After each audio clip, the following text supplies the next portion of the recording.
Assalamualaikum warahmatullahi wabarakatuh. Halo teman-teman, perkenalkan nama saya Rama Putri Zahirani dari kelas 11 MIPA 7 absen 32. Bagaimana kabarnya? Meski dalam keadaan pandemi, semoga kita terus diberi kesehatan. Amin ya robbal alamin. Kali ini saya akan menjelaskan mengenai karya tulis ilmiah. Pernahkah teman-teman mendengar kata KIR? Jika di sekolah kalian ada suatu ekstrakurikuler mengenai penulisan, pasti tidak asing lagi dengan KIR atau kelompok ilmiah remaja. Dalam ekstrakurikuler ini, biasanya akan dilatih bagaimana cara menulis suatu karya tulis ilmiah yang baik dan benar. Karya tulis ilmiah ini penting tidak hanya untuk perlombaan saja, tetapi suatu saat kita masuk ke jenjang kuliah ataupun ke dunia kerja, pengetahuan mengenai karya tulis ilmiah akan sangat bermanfaat. Untuk mengefektifkan waktu, kita mulai saja pembahasannya. Bagian pertama, tahukah kamu mengenai pengertian karya tulis ilmiah? Karya tulis ilmiah adalah karangan ilmu pengetahuan yang menyajikan data dan fakta yang ditulis menurut metodologi penelitian yang baik dan benar, serta dapat dibuktikan kebenarannya.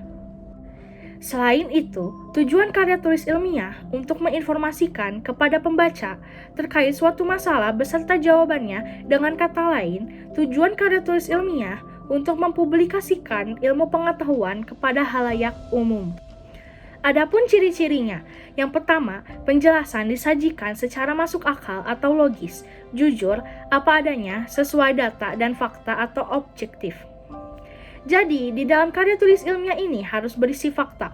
Kita tidak bisa membuat karya tulis ilmiah dalam bentuk rekaan, seperti dalam karya sastra fiksi.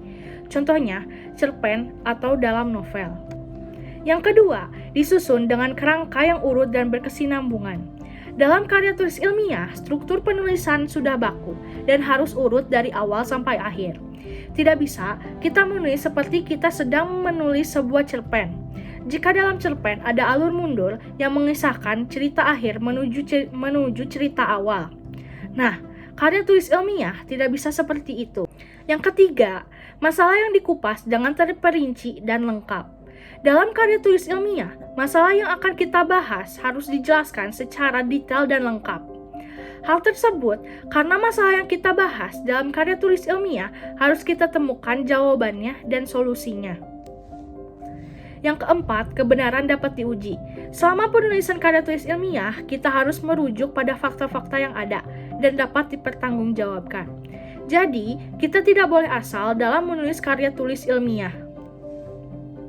Yang kelima, berlaku umum, yaitu simpulan cocok untuk semua populasi. Artinya, kesimpulan yang kita tulis dalam karya tulis ilmiah harus cocok untuk semua kalangan. Yang keenam, memakai bahasa Indonesia baku, sesuai EYD dan tata tulis sesuai kaidah bahasa. Karya tulis ilmiah berbeda dengan karya tulis lainnya, yaitu harus ditulis sesuai dengan EYD dan tata bahasa yang berlaku. Selanjutnya, kita akan membahas mengenai jenis-jenis karya tulis ilmiah. Yang pertama, karya tulis ilmiah populer. Ciri-cirinya adalah temanya dekat dengan masyarakat umum. Hal tersebut bertujuan agar ketika masyarakat umum membaca karya tulis ilmiah yang kita buat, mereka dapat mengerti atau tidak merasa asing. Dapat diterbitkan di surat kabar atau koran. Karya tulis ilmiah yang dapat ditemukan dalam surat kabar seperti koran berbentuk artikel. Bentuknya manasuka atau berbentuk paragraf.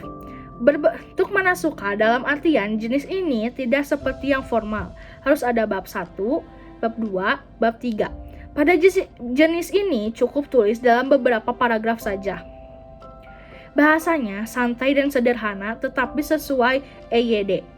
Bahasa yang digunakan boleh menggunakan bahasa sehari-hari, namun tetap baku dan sesuai dengan EYD. Yang kedua, karya tulis ilmiah semi-formal, menggunakan penulisan yang terstruktur atau makalah. Biasanya, jenis karya tulis ilmiah ini dapat kita temukan di sekolah-sekolah. Teman-teman pasti sudah pernah mendapatkan tugas membuat makalah.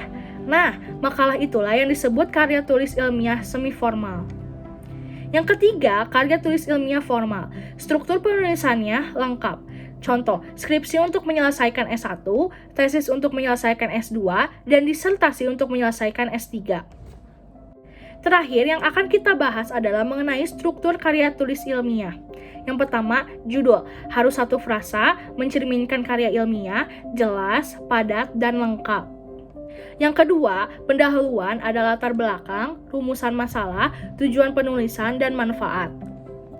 Yang ketiga, kerangka teoretis. Disebut juga dengan kajian pustaka atau landasan teori, berisi berbagai pengetahuan dari buku pendukung untuk menguatkan hasil penelitian dalam karya tulis ilmiah. Yang keempat, metodologi penelitian, berisi tentang tahapan dalam penelitian yang terdiri dari metode deskriptif, metode eksperimen, dan metode penelitian kelas. Yang kelima, pembahasan, merupakan intisari atau bagian pokok karya tulis ilmiah. Yang keenam, simpulan dan saran. Simpulan merupakan pemaknaan kembali dari keseluruhan untuk penulisan karya tulis ilmiah. Saran yang diberikan oleh penulis. Yang ketujuh, daftar pustaka.